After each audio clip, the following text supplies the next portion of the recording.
For 2 years, Lebanon has been stuck. No president, no parliamentary elections, and a looming refugee and unemployment crisis plaguing the small Middle Eastern nation. But now there is a new president. Will he bring about major change?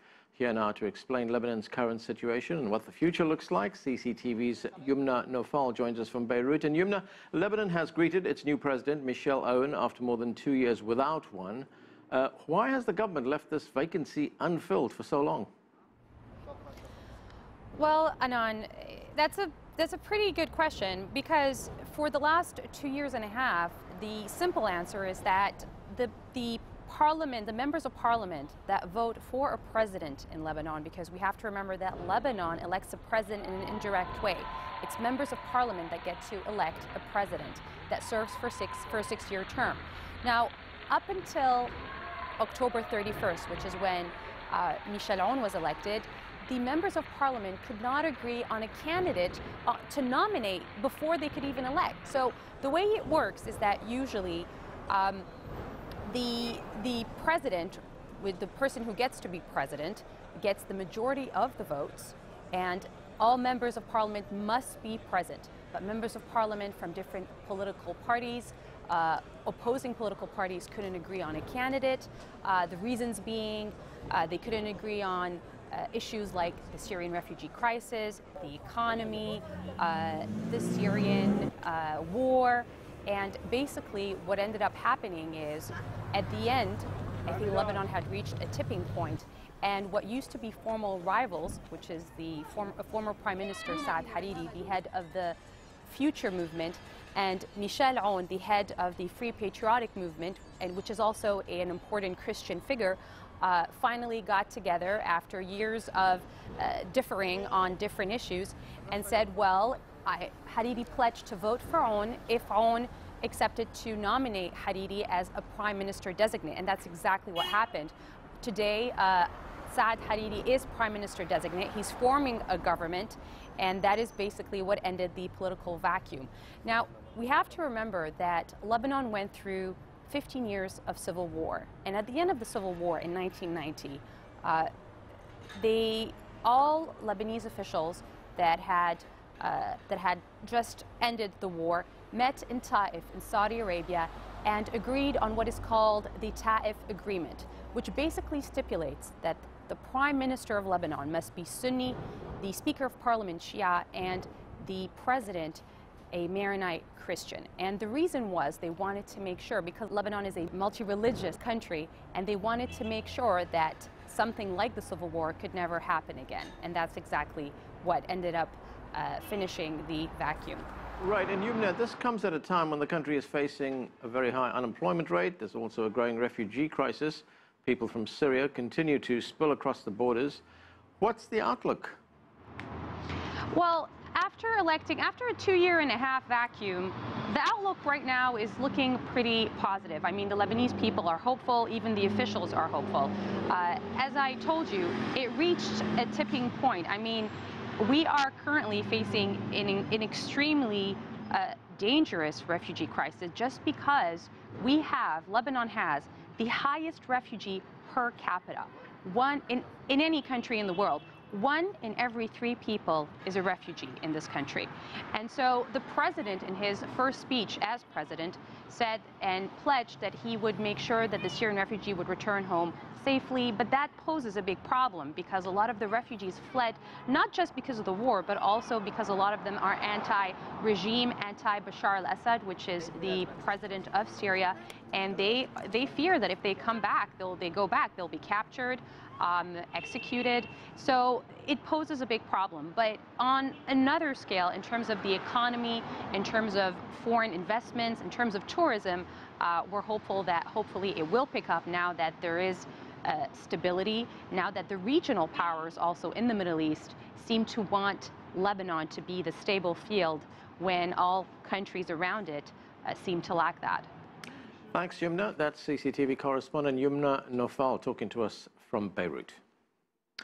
Joining us now, Edmund Ghareeb is a scholar and specialist in media issues and Middle East affairs. From Beirut, Halim Shebaya is a Lebanese journalist, and he teaches at the School of Arts and Sciences at the Lebanese American University.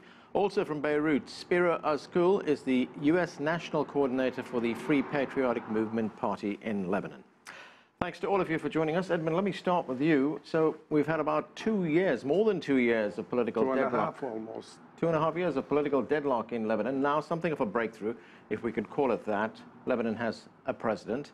How significant is this? Is this a time for change? I think there is time for change. There is a need for change. But the question of whether we are going to see change, that's something else, and we can talk a little bit more about it later. But there is no doubt that this is a significant development. I mean, Lebanon has been without a president for about 2.5 years. The issue has become almost a joke. More recently, there was here a Lebanese film director, very well known. People, after they talked about his film, they were asking him about the election. And he said the Lebanese have elected a president in Brazil before they elected one in Lebanon, referring to Michel Aoun, who is of Lebanese origin, but he's a Brazilian. But this has been, it's become a joke to a certain extent. But this is a very important sign. It's an important development. It's going to help resolve some of the issues, at least in terms of perhaps questions such as appointments for diplomatic posts, especially ambassadors. Lebanon has maybe about 80 embassies around the world. Maybe there are only 10 ambassadors. The rest are chargés d'affaires, other senior officials within the government. There is a great deal of corruption. Maybe they might be able to make some changes there. There are also issues that deal with the day-to-day life, questions of water, electricity, garbage collection. This has been another big There's scandal. There's been a garbage crisis in Lebanon. Right? Exactly. So maybe we might be able to get some of these issues dealt with, but I think the bigger issues, whether it is the reform of the electoral system, or whether it's bringing balance again to the political institutions, there's still a lot of problems. If President Aoun can help rebuild the institutions of the state or begin to rebuild the institutions of the state, that will be an important step forward. Well, let's bring in Halim in Beirut. And Halim, what kind of reaction has there been in Lebanon to the election of Michel Aoun as president? Well, as the guest has already mentioned, in terms of having a president, because we didn't have a president, that's a good development. On the other hand, we can perhaps note that there was a good reaction from supporters of General Aoun and supporters of the main political parties, because it seems that there was an agreement between the different political parties on the presidency and other issues. However, perhaps there is also a portion of the Lebanese population who is very skeptical and cynical about the current political rulers, because according to them, and I support this view, we've had the same politicians for 20 years, 30 years, 40 years even, and so in that sense, President Aoun will really have to deliver to that portion of the population who are very skeptical that anything good can come from those political parties who have been ruling us, so to speak, since the 90s. Edmund, what do you make of Michel Aoun's support base? Where does it come from? Is it mainly Christians? Because he actually signed this alliance with Hezbollah in 2006 as well. That's a great question. I mean, General Aoun basically is a Lebanese nationalist. Yes, he's a Christian. He has had a great deal of support from Christian community in Lebanon, especially in Mount Lebanon. But he also has had support from the Sunni Muslims, from the Shiite Muslims as well. And this goes back to the time when he was the commander of the Lebanese army, when he tried to challenge the violence that was taking place in the country at that time. He was trying to overcome some of the foreign forces that had moved into Lebanon. And interestingly enough, at that time, he was opposed to the Syrian government, very much opposed to Syria and to the regime of Hafiz al-Assad. At the same time, however, also the US was supporting at that time the groups that were opposed to Aoun.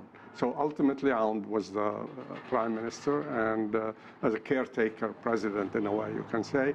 But ultimately was defeated by the military intervention of Syrian, Palestinian, and Lebanese resistance forces, and he was forced to flee to Lebanon. And then he returned, and he was trying to make arrangements. He was always aspired to become president again.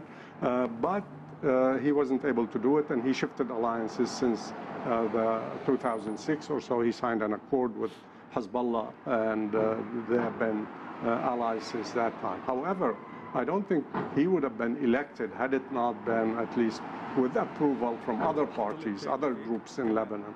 Because had that not happened, I don't think Michel Aoun would have been elected president, because he had tried. So basically, he does have some Sunni support. He has support from Hezbollah. He has support also from a number of Christian groups and parties. Support from Iran as well? Of course. When we're talking about support from Hezbollah, absolutely support from Iran. Okay, let's go back to Halim. Halim, what are, in your view, what are the challenges, the big challenges that Michel Aoun faces right now? And how does he prioritize that? You know, we just heard Edmund tell us a moment ago about the whole wide variety of challenges that he possibly faces. Things that nuts and bolt issues like, you know, providing electricity and water, etc. Then there's, you know, the issues of unemployment, the refugee crisis, and then the bigger issues of reforming the political system. So how does he prioritize all of these? I think Edmund already touched upon the issue of corruption. And President Aoun himself had mentioned that he wants to fight corruption in the state. And so this is one big issue, because as we know, corruption is deeply embedded in Lebanon. So this will be, obviously, everybody will support him if he's able to really carry out an anti-corruption agenda. So this will be one big challenge for him. Second challenge for him will be more in terms of foreign policy. In terms of how will he be able to navigate these different alliances he has. So as Edmund already mentioned, he has an alliance with Hezbollah, which is now 10 years old. He has a new understanding or agreement with Lebanese forces, Samir Jaja, since January, and a 2-month-old agreement with incumbent Prime Minister Saad al-Hariri. So in terms of the foreign policy challenges, we know that we have a war in Syria, we have the divide between Saudi Arabia and Iran. So how will he be able to navigate this issue? Till now, I think he has been able to do it successfully. I read his oath when he was sworn in as president. I read his statements so far. He is trying to kind of to navigate and not to say anything that will be too controversial to any group. And I think this will be a very important thing for his success. And a third element I will say is that in relation to refugees, the Free Patriotic Movement till now has had a lot of critics in terms of how it has dealt with the refugees and the rhetoric about the refugees. Now, I don't know in terms of, I'm not accusing them of being, I mean, I don't know what the official party line now is, but I think there will be a point where they will need to come up with a policy that will really provide a good solution for refugees, and trying to steer away as much as possible from an anti-refugee rhetoric and kind of scaring people from refugees. So I think that will be also very important. And I think in these three issues, if he's able to deliver, I think there will be more than enough on his plate to be able to navigate them. Okay, Spiro is able to join us now. Spiro, you are from the Free Patriotic Movement. You are the US National Coordinator there. What is your feeling on Michel Aoun being elected president? Is this an inflection point for Lebanon? Are we going to see lots of change now? Well, obviously, you know, we're very happy to have General Aoun as president, elected president. We're looking forward to the next 6 years. We have a lot of work to do. We really have an immense reconstruction agenda coming up, mostly on internal issues, also on external and regional issues. So this is the culmination of 25, 28 years of political struggle, and we finally have General Aoun and his program and what he represents and stands for in a position to actually have change in Lebanon. Most of our issues that I think we're facing are internal issues as opposed to just external and regional issues. Starting with corruption, we have problems with electricity, we have problems with trash collection, we have massive economical problems, a massive refugee problem in Lebanon. So we're really looking forward to rolling up our sleeves and addressing these issues in an effective way, and start joining the world community and being a country with working institutions.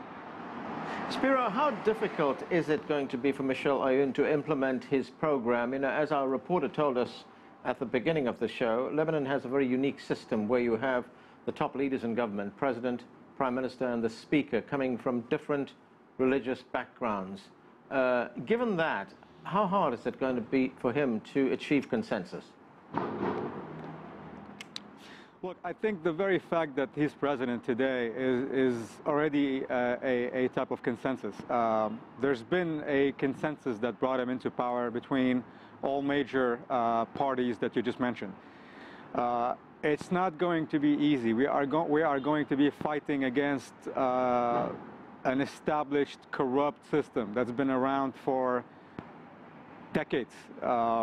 It's been sponsored by foreign powers, by international powers. We have systemized corruption, institutionalized problems across all types of ministries. All of these issues are politicized, so every ministry is going to be part of this or that party. So resolving these seemingly everyday basic issues would potentially become political problems based on the division of these ministries across these different party lines. It's not going to be an easy job, but I think there's a renewed sense of energy in the country. There's a sense that we have something that's happened that hasn't happened in the last 15, 20 years. I think we do have an opportunity. Everybody feels that we have an opportunity to change and have implement things that have not been implemented for a while. Okay, we're going to have to take a break right now. Coming up, Lebanon is holding its next parliamentary elections in 2017.